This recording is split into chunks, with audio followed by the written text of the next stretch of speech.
let's go back in time a little bit.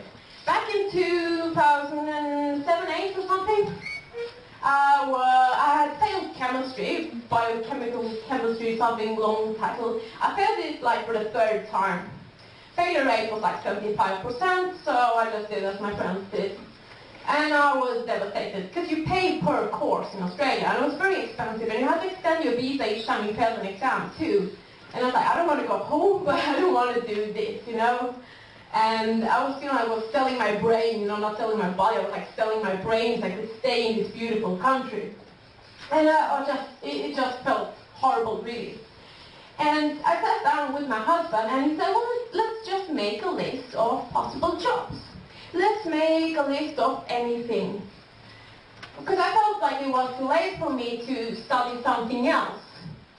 Too late economically, and also too late emotionally, and also with age. Yeah, I know, it's kind of silly. So we sat down and we made a list, and we wrote down every single job we could come up. The anything list, as I can refer to.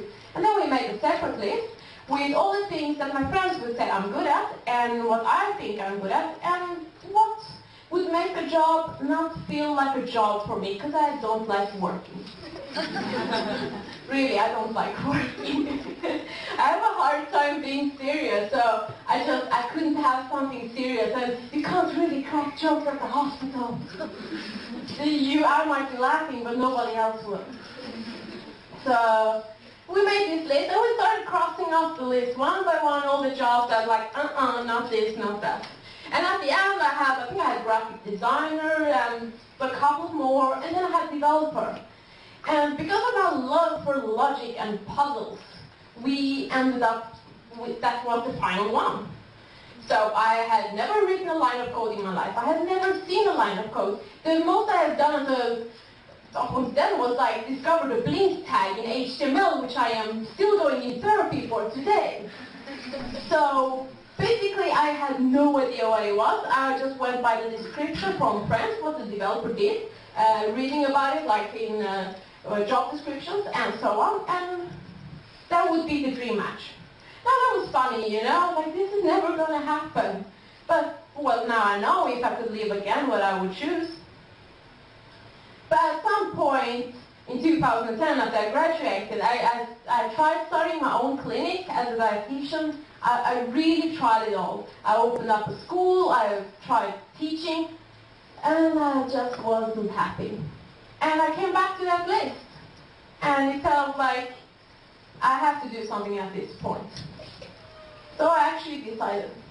And this is the whole thing about, when talking about beliefs, whether you think you can do it or not, because I finally decided that on my anything list, I'm going to do it. I'm going to do it. And when I started first day at school, I started with thinking, of course I can do it, and I will do it.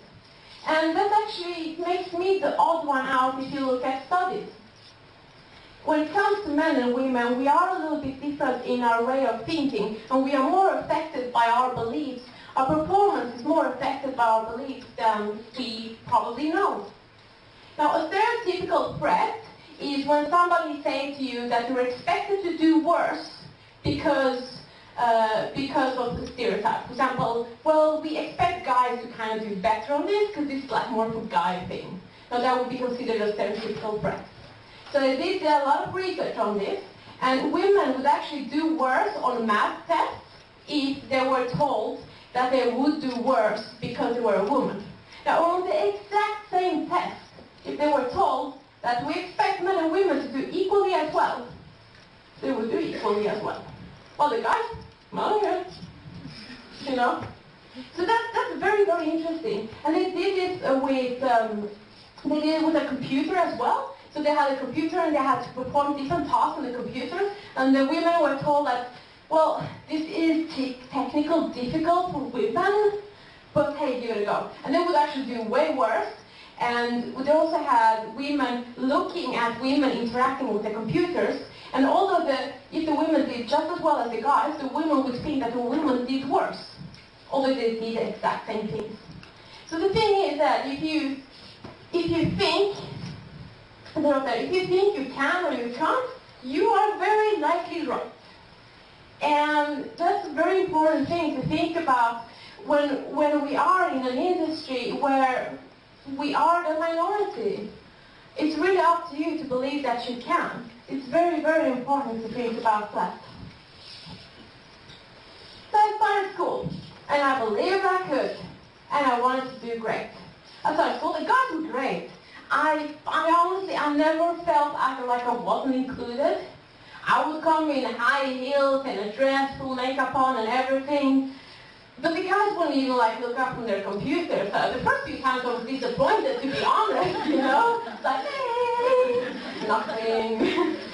But I felt really welcome. It felt awesome. We never had any problems in groups or anything. They tried a few times to go like, oh, you do the interface because you're a girl and you know colors and shit. And I was I'm doing backend. And which was good because quite a few guys wanted to do the front end, but they didn't want to admit to it because it's not considered masculine. And we have a couple of really, really good interface developers in our class. I'm technical too student actually. So, where were all the girls though? We had a couple of girls, not many, and they were quite quick to drop out as well, which was very, very frustrating. And I was just wondering, are the numbers that low and is it really that bad? So I decided to have a look at some stats on it, because I love numbers and stats.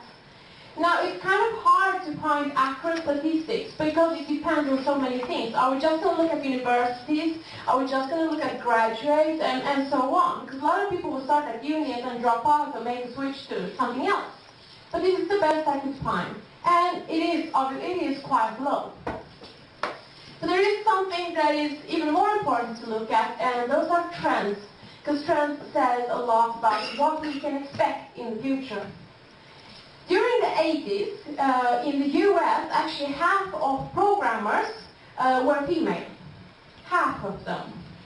Now, somebody, and this person will remain unnamed, but he knows who he is. He made a joke that, well, they only had a punch card in the 80s, and that's not so technically challenging, and that's why they had so many women. He said that during my session. And I was like, oh, I know where you live. You should really regret geotagging all your photos on Instagram now. So you can extract metadata from pictures easily. And, well, actually, what turns out that during the 80s, there was also when they started making a lot of popular movies about nerds and a lot of cartoons and comics.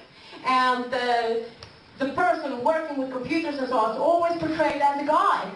As a teenage guy, very nerdy. And that's when they started with the stereotyping. Because if you had to look at women in computer science in the 80s, they were wearing like dresses, and they had their hair done, and they had jewelry on, and so on. And suddenly you look at a comic, and it's like a teenage guy with pimples. Like, how did we get there? I don't think people actually hired that guy. But, you know, it was a cartoon, it was comics, and it became popular. And, you know, if we feel like we don't belong, we're not going to be there, which we can see from research. Well, unfortunately, fortunately actually, guys care less about that, and I think that's maybe something we can learn too. So we look at the trend, it looks pretty good, you know, it's going up, but not really. There's actually, in computer science, it's declining, and that is very, very frustrating. Now, this varies a lot from country to country, and also ethnic groups. So this is just very general. It doesn't go for, you know, you got to look more into detail at these stats. But in general, we can say that in computer science, when it comes to women in computer science, the numbers are declining. And that means I'll have less girlfriends. And that really sucks. And I asked at school, why? And I'm going to tell you now about the cake story. I love to tell about the cake story. I don't know if this is true, but it's a very interesting theory. So, the guy that runs the school where I'm studying, Teknikhögskolan, platschef, his name is Martin Axelsson. He's a grown man and he likes to talk, and he always does this when he talks, and he marches back and forward, and he's very important, and he talks a lot. So we try to keep him from talking. But when he does talk, he does say a lot of interesting stuff. And he told me this one story, I've heard it about 100 times now.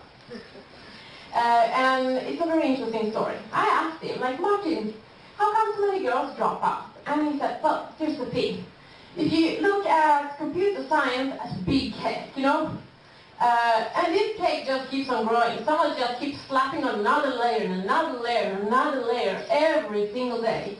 And just gets bigger and bigger and bigger. And you get this one spoon. And you're going to eat it all. You're going to learn everything. At some point you're going to realize there's no chance in hell you're going to eat all that cake. So you're going to be happy with whatever you can eat and enjoy it. And he's seen a difference, and I'm not saying it's true, but it's an interesting theory.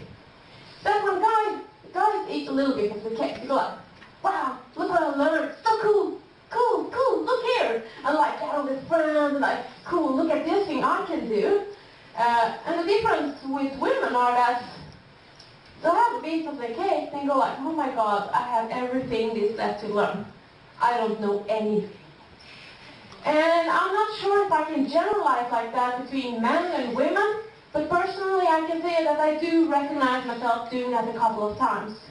That I'm being so used to always organizing and planning everything I need to know, that I always focus on the next thing to learn, forgetting to actually look at what I've learned. Because God, I don't want to be bragging. You know, this is me knowing a lot. No, never. Well, actually, hell yeah, I know a lot. And I'm still eating on that cake and enjoying it. But I think the cake story is a very interesting story, and I think about it a lot. And yeah, it keeps repeating the story, so it makes it kind of even harder to forget. But here's the thing. Does it even matter? It's very easy to take things for granted and say that, well, of course we want women in computer science. Of course we want them there. But does it really matter? Like, will the world go under if we have certain jobs where we don't have women? Maybe guys are just better at this, and hey, if we wanted to be there, we would be there, right? Some people argue that. Well, actually, it does matter.